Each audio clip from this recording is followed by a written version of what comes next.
This Power Yoga site is the only site I'll show you in this introduction that we won't be building in the training.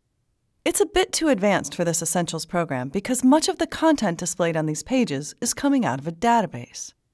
But before we get into the basics, I wanted you to at least see what's possible when you move on to the most advanced features in Dreamweaver.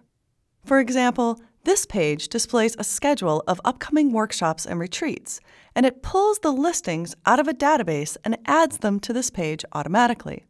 So as I scroll down the page here, you see this series of listings that are pulled out of the database. When you add database functionality to a website, you open up the possibility to create very advanced features like this page.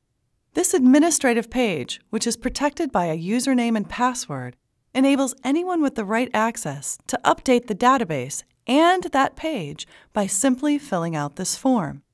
So if you wanted to include a new listing on the events page, you could simply enter the information into these form fields, click Update Record, and it would automatically be added to the database and to the schedule on this page. What's happening behind the scenes in a site like this gets complicated fast, but one of the cool things about database-driven sites is that you can create one page that collects data and then use that data to determine what's displayed on another page. That's how many of the most advanced sites on the web do things like remind you of the last book you searched for, or keep track of your order as you select products in an online shopping cart. I can't cover all of these advanced features in this essential Dreamweaver training, but I wanted you to understand that it is possible to create sites like this in Dreamweaver.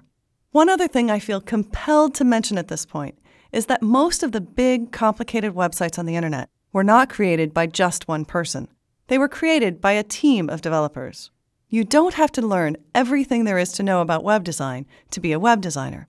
In the case of this yoga site, the design was created by Kathy McCarthy, and the programming that makes all of the dynamic features work was created by my friend Anissa Thompson. And that's why Christine Fang, the managing director who runs Power Yoga, is able to update the training section even though she only knows a little HTML.